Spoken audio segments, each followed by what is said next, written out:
Hi, welcome to a new episode in the Internet Surfer, hosting the most horror and creepiest stories from Reddit. Please don't forget to comment, like, share, and subscribe. Enjoy. He wasn't there to help. A long horror story from Reddit Nosleep. I had a lot going on during the COVID pandemic. My dad passed away from an unrelated illness, and lockdown was driving me mad. I'd always been a bit paranoid, but being locked inside turned it all up to 11. My home was converted into a makeshift prison, an asylum where I was supposed to be my own caretaker. I didn't have much trouble switching to remote work. I usually worked exclusively with overseas clients anyway, so the only thing that really changed was the software, the chair, and my pre-rendered background. But as days turned to weeks, it became increasingly obvious that I wasn't okay. I'd sleep anywhere from 2 to 12 hours a night, and with no discernible pattern. I'd wake up crying without knowing why. Sometimes I couldn't even open the bathroom door, as I tricked myself into believing there might be someone on the other side.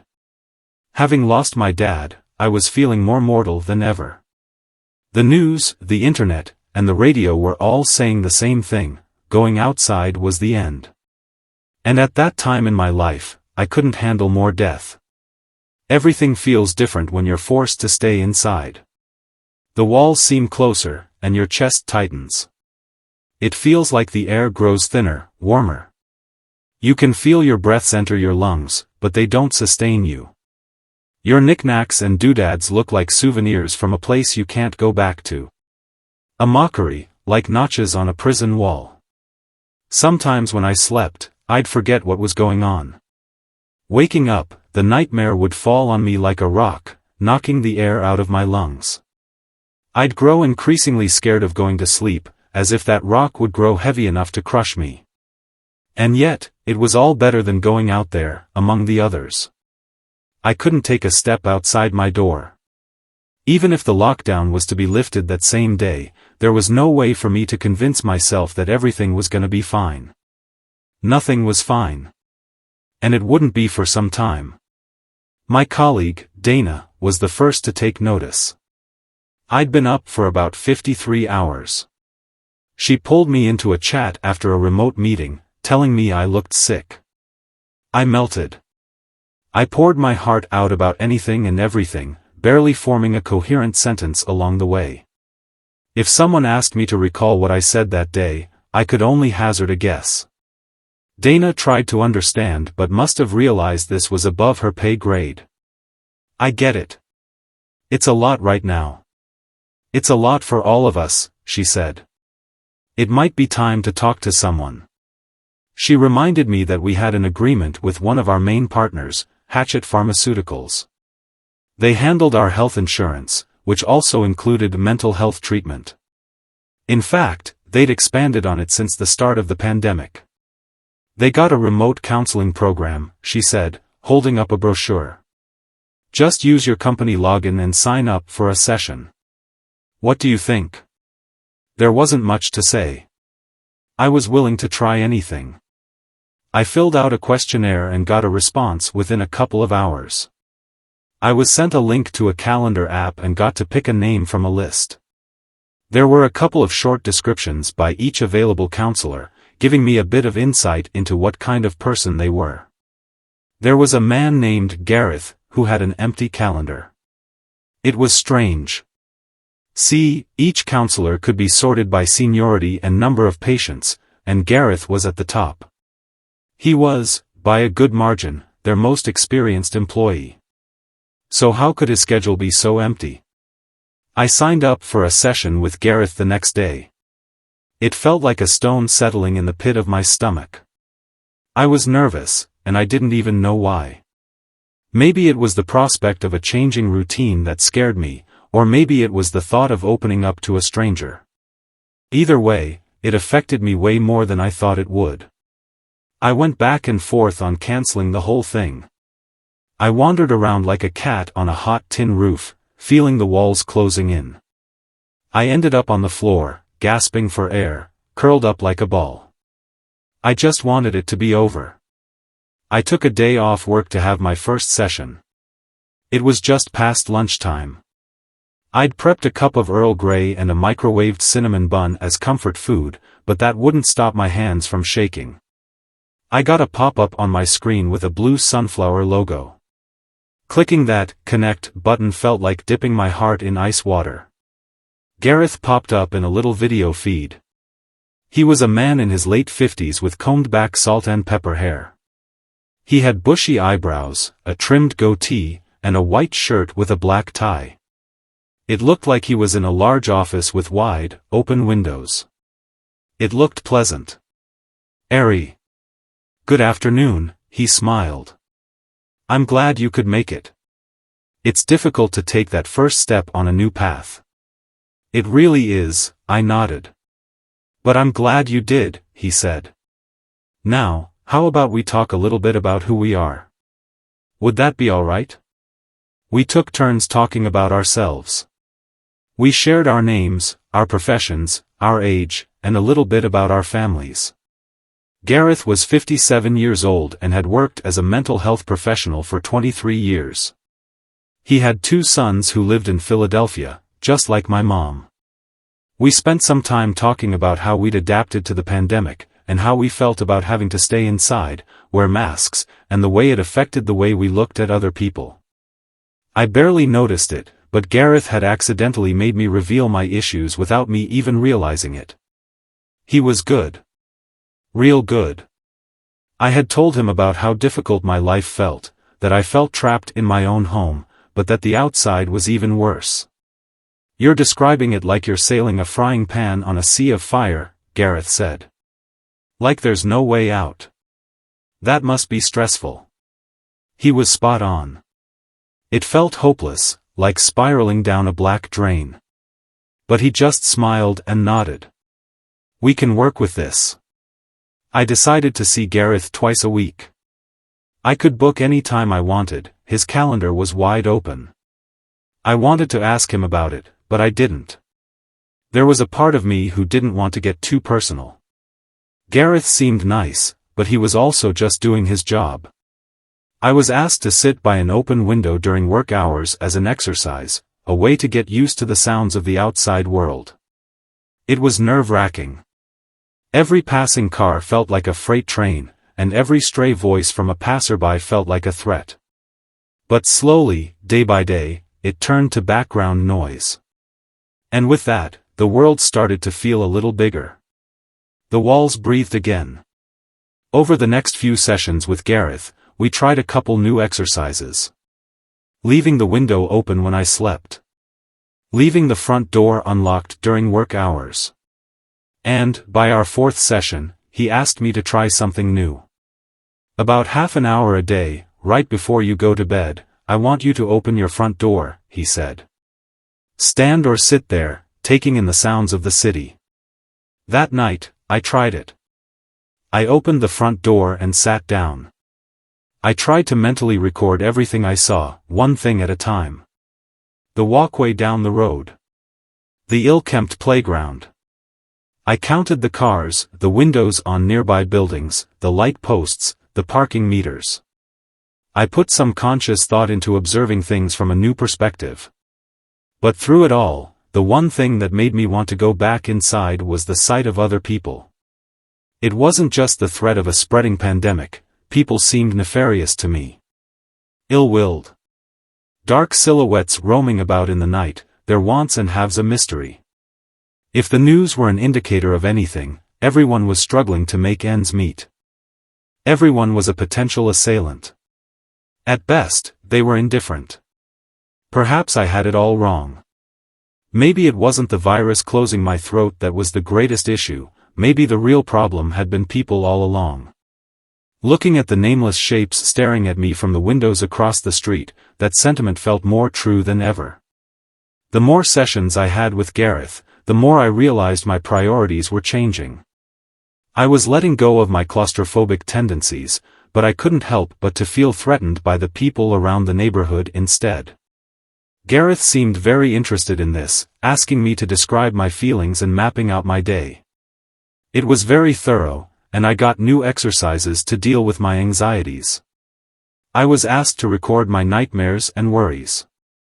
Another day, I was asked to write down stray thoughts on paper. Another day, we had a session about how to practically deal with intruders, and how it made me feel that there might be people out there who wanted to harm me. We talked about the many ways people could disappoint you, and how easy it was to retreat from the public. But I didn't get a good read on Gareth. It seemed to me like he wasn't really trying to treat me anymore. The exercises he suggested did little but to zoom in on the worst feelings that lingered in the back of my mind. My anxieties were emphasized, not examined. But one thing that remained was my nightly routine to sit with an open door, looking out over the neighborhood.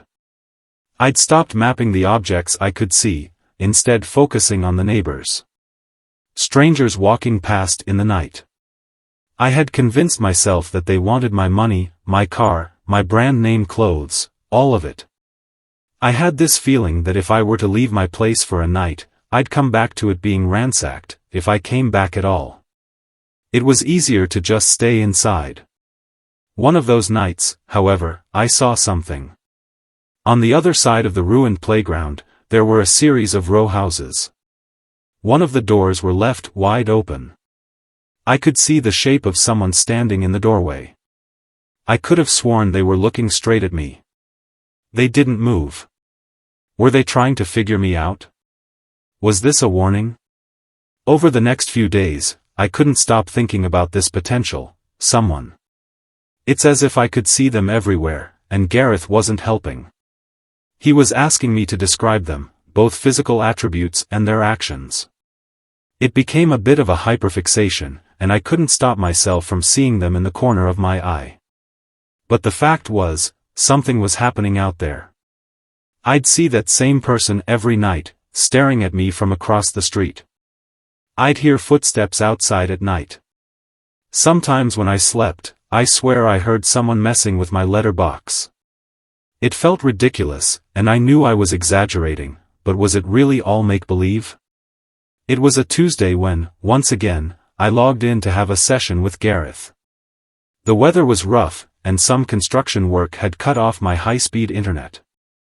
I had to rely on spotty mobile Wi-Fi, and the approaching storm didn't help. Gareth connected, but it took a bit longer than usual. He had the same half-smile as always. I noted that he seemed to have good weather, which was a bit of a surprise. I thought he lived in the area. "Mr. Martin," he said. "I'm glad you could join me." I froze. I checked my webcam, making sure it was working properly. The resolution was a bit spotty, but there was no question about it, my face was clear enough. My name is not Martin. Not only should Gareth know that, but he could also see and hear me. It was very strange. I was caught off guard. "Of course," I said. "Wouldn't miss it."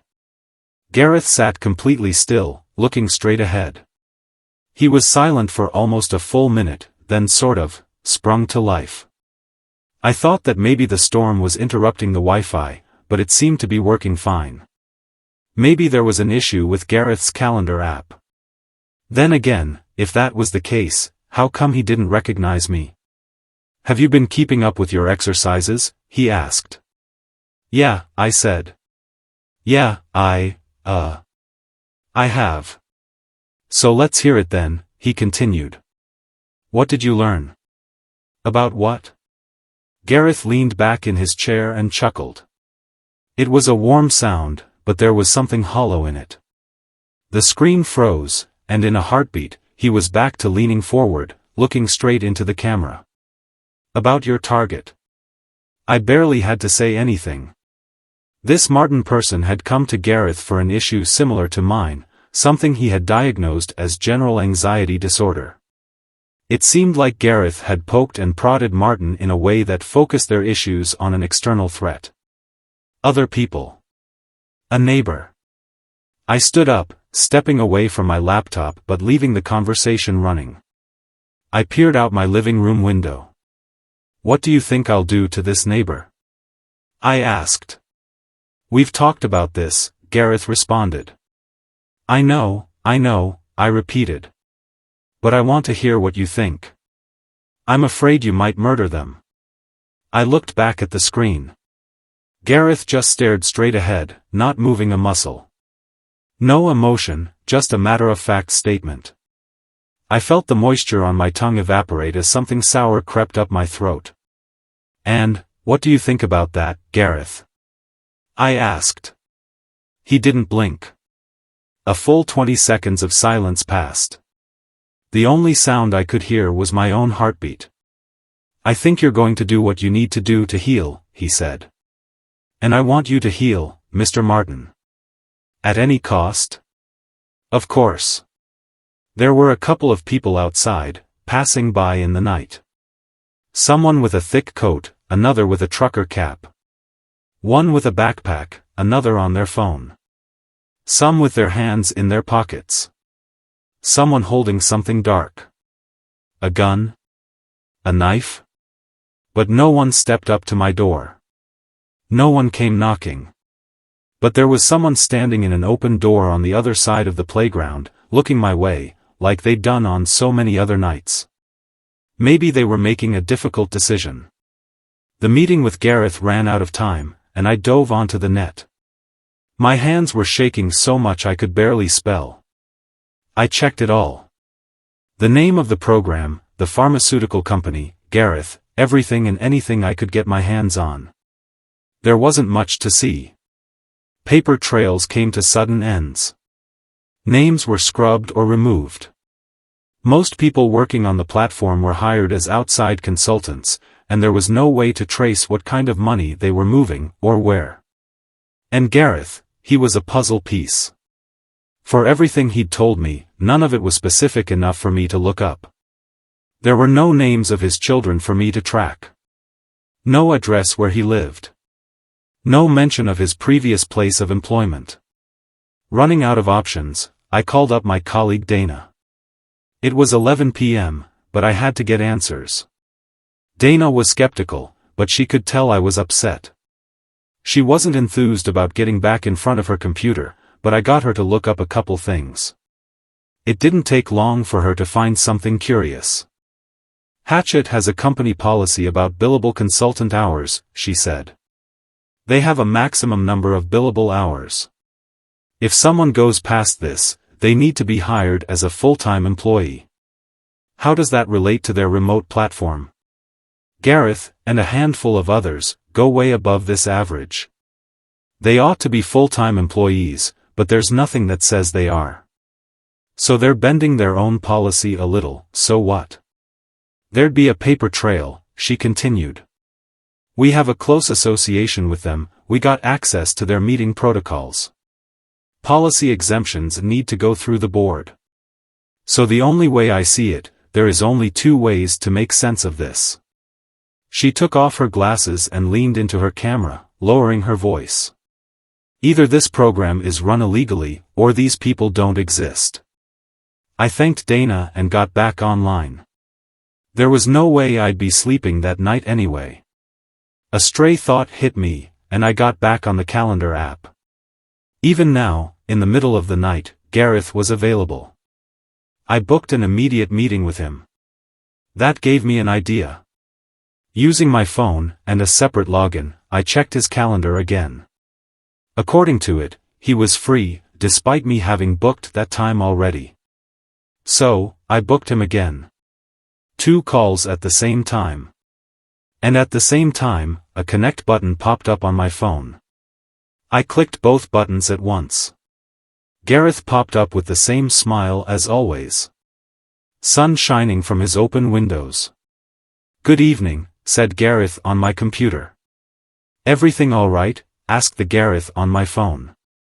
There were 2 of them. They were talking at the same time.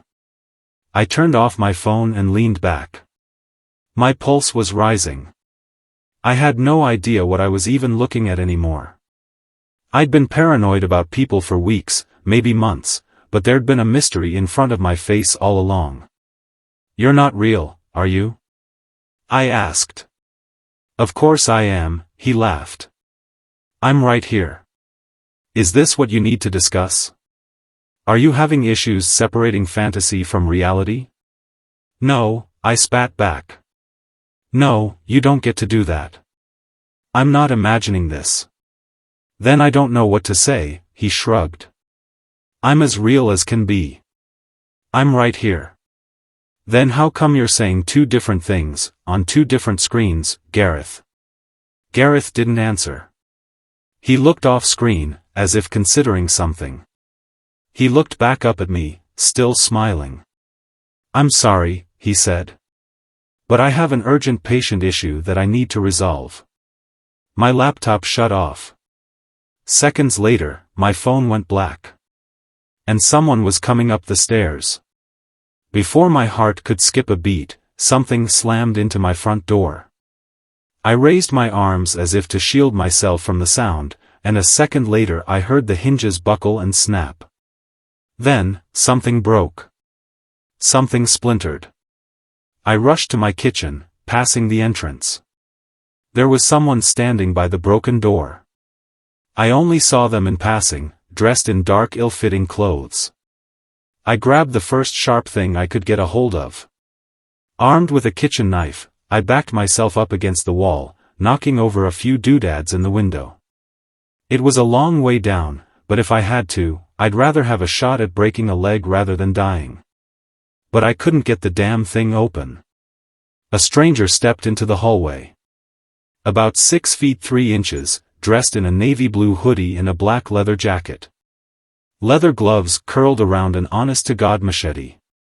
A face obscured by a burlap sack with holes poked out around wide-open green eyes. Shoulders heaving with excited breaths. He rushed forward, grabbed one of my kitchen chairs, and threw it across the room. It broke against the wall, knocking over a photo. Shattered glass covered the floor. Something whistled past my left shoulder and slammed into the kitchen tap with a metallic clang. It made my ears screech. I steadied myself against the kitchen table, and it was casually tossed aside with a crash. I headed straight for the door. For the first time in months, I didn't consider my anxieties, I had to get out. Then something cold grabbed my neck. Leather gloves. I reached back with my kitchen knife but lost my footing on the broken glass.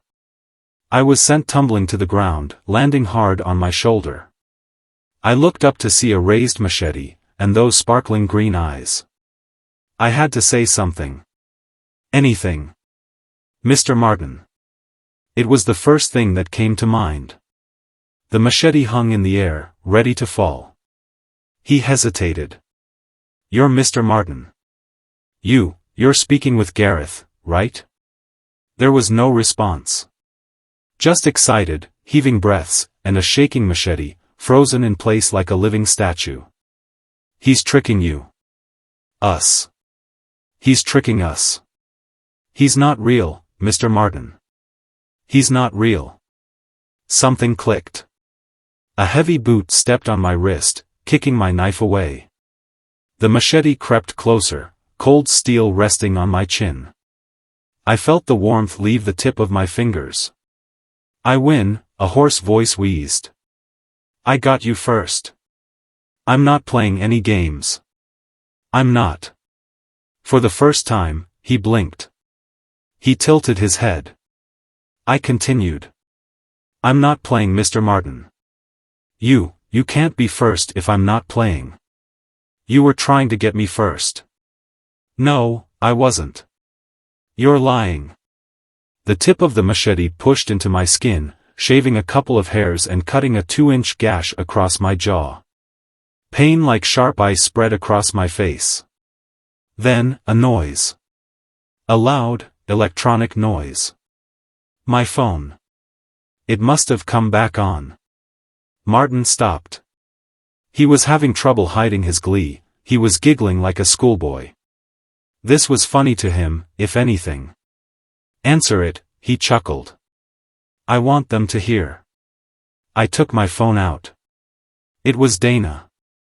Answer it, he repeated. Put it on speaker. So I did.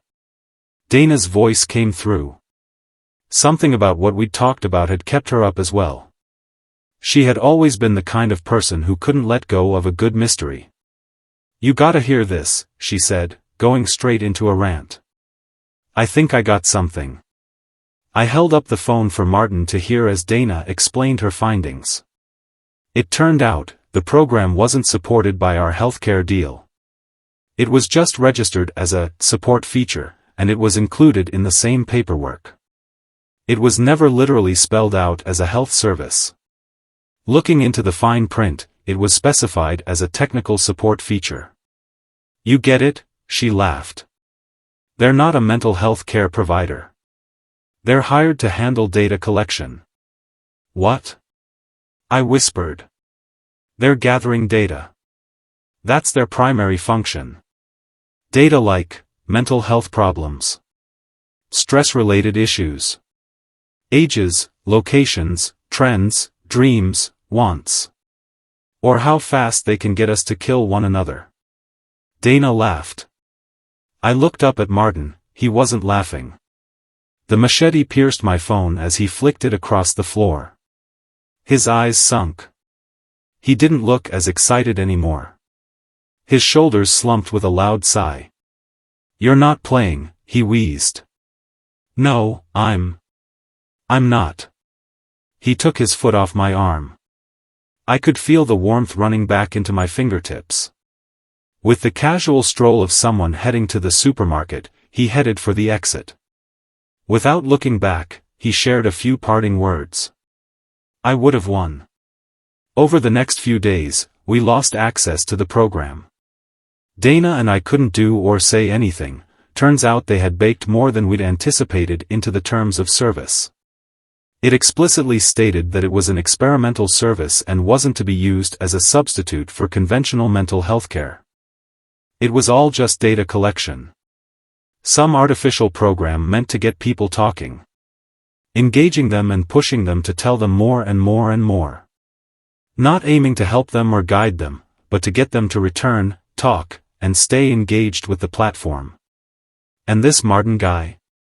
Turns out there was no neighbor with that name. There was, however, a man who'd been found dead in the row house across the street, slashed to pieces and kept in plastic bags in a bathtub. Someone had been squatting there since the beginning of the pandemic. Someone who the neighbors described as a strange man with bright green eyes. I think Gareth was just keeping this murderer engaged. Poking him to go further, to do more, and to stay occupied. I don't think it was a conscious decision, it was just algorithms.